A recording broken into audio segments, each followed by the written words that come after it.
তো hey guys, welcome to back to my channel. So আজকেও আমাদের বাড়িতে সবাই এসছে, ঠিক আছে। আর সবাই ওই ঘরে আছে আর আমি একা এই ঘরে আছি।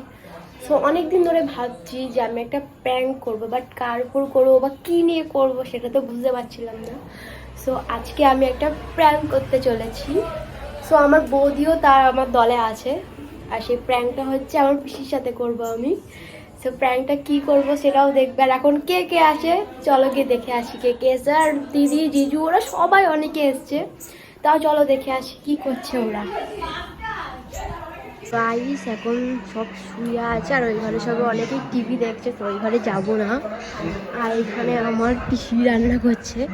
সো আমার বৌদি ভাই এখন যে প্র্যাঙ্কটা করতে চলেছি, ঠিক আছে, সেটা হচ্ছে আমার পিসির উপরে। গাইস আমরা এখন দেখতে পাচ্ছ মিষ্টির ভেতরে লঙ্কা ঢোকাবো, ঠিক আছে। মিষ্টির ভেতরে লঙ্কা ঢুকিয়ে পিসিকে খাওয়াবো, সেই প্র্যাঙ্কটা করবো, ঠিক আছে। ভালো করে দেখো, মিষ্টির ভেতরে বৌদি ভাই লঙ্কাটা ঢুকিয়ে দিচ্ছ ভালো করে। আসছি, দাঁড়াও।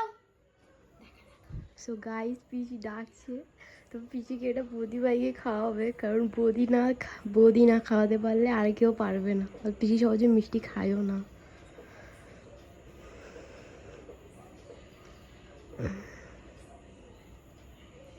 লঙ্কাটা দেখা না যায়, হ্যাঁ।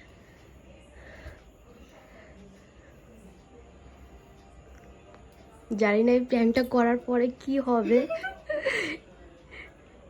মনে হয় তো 2-4 খেয়ে যাবো আমি। खत्म बाय बाय। এইটা এইটা এটা ধরে ঢুকিয়ে দেবে।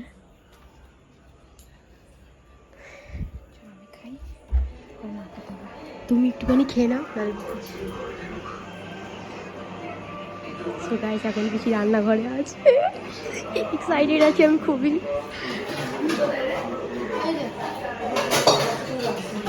তো এই দেখো এখন হচ্ছে মাংস রান্না করবে, মানে আমার দিদি ভাইটা এসছে।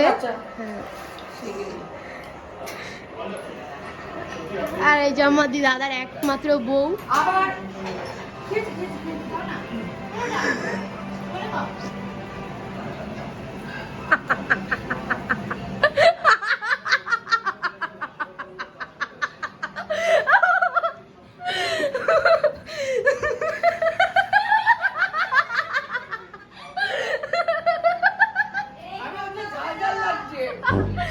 তো কেমন লাগলো ঝালটা, কেমন?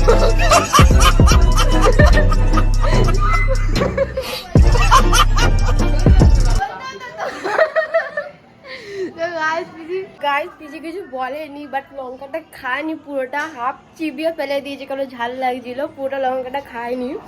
সো গাইস এই প্র্যাঙ্কটা করবো। আর একটা হচ্ছে আমার দাদা আসলে তারপর এই প্র্যাঙ্কটা করবো, দেখি দাদা খেয়ে তারপর কি বলে।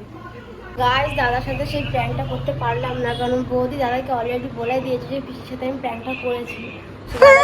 করতে পারলাম না, অন্যদিন দাদাকে প্র্যাঙ্ক করবো। সো গাইস ভিডিওটা লাইক কমেন্ট আর শেয়ার করে দেবে, সাবস্ক্রাইব করতে একদম ভুলবে না। Tata, bye bye.